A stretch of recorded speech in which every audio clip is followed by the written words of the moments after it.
This video is for subscriber Amaretta Robinson. We were talking about the landmine and its many uses. I had told her that when I first started, the landmine was my complete gym.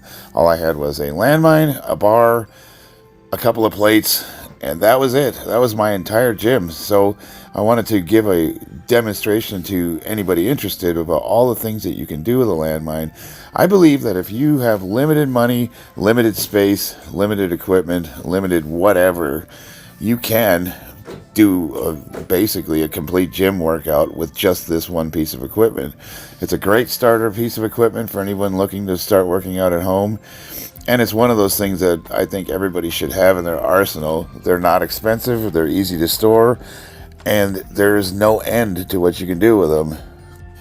I love to hammer the obliques with this thing. I use this quite a bit. I don't show videos of it often, just because I figured that most people aren't that interested in this content, but it hadn't really occurred to me how versatile this thing is. Of course, for rows, this is the Meadows row. John Meadows, my favorite bodybuilder of all time, he turned me on to these in one of his videos. What's cool about the landmine is you can kind of target the rows specifically to any area directly.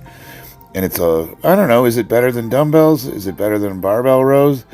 I wouldn't say better, but it has, you can, it's different. Different stimulus, different angles.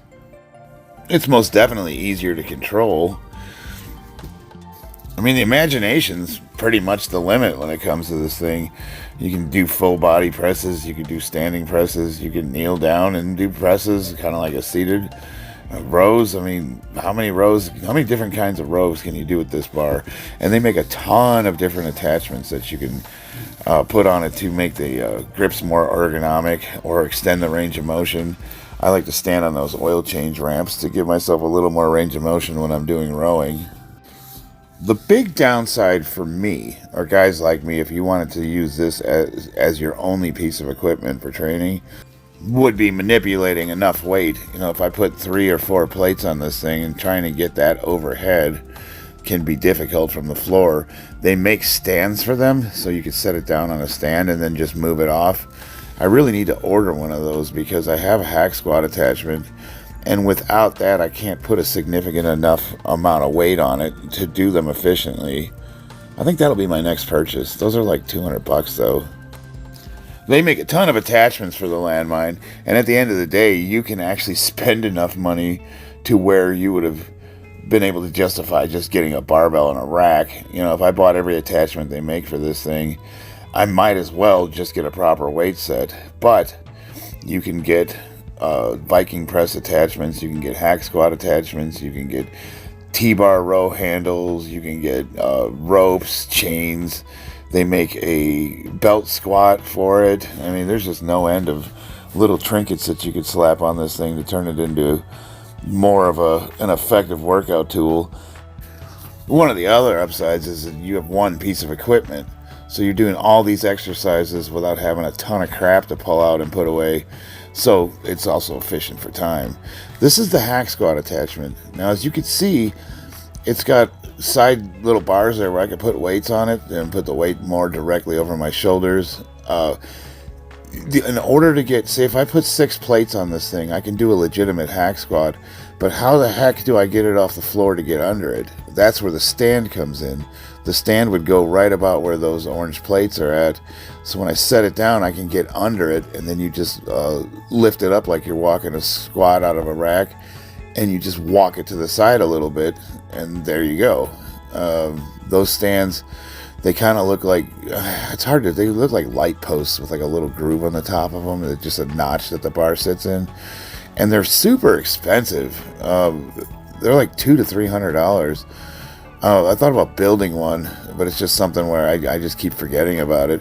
But if I was just going to use this for the hack squat attachment, that would be a really, really awesome accessory to have, and that would be really beneficial for my powerlifting program. So I think I might invest in that. But there you go, that's pretty much it. And if I lived in an apartment, or I had really limited space, or I didn't have much money, I would totally buy a landmine. The cheapest one I saw was like $60, and it just comes with a hinge that fits in some plates. Like I said, I've seen guys like cut a little X on the bottom of a tennis ball and just jam it in the bottom of the barbell so they could stick it in the corner without messing up their baseboards.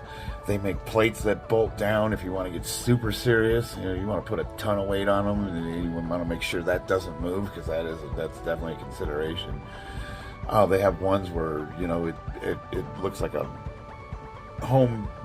baseball home run plate thing, and it's, you know, you got you set weights on it to weigh it down.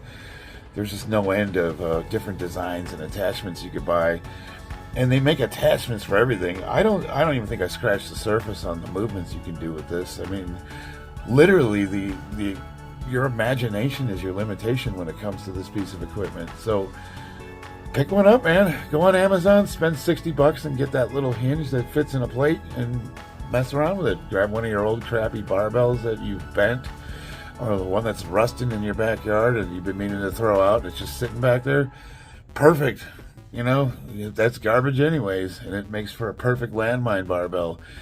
Get a plate or two, just get after it. You don't need much to get started, and you would be surprised what you can do with just a tiny little bit of equipment that you have laying around. If this has been helpful, throw me a subscription, leave a comment, tell me what you think. What's your experience with a landmine? Do you like them? Do you use them? Do you think they're gimmicky? Let me know. Peace.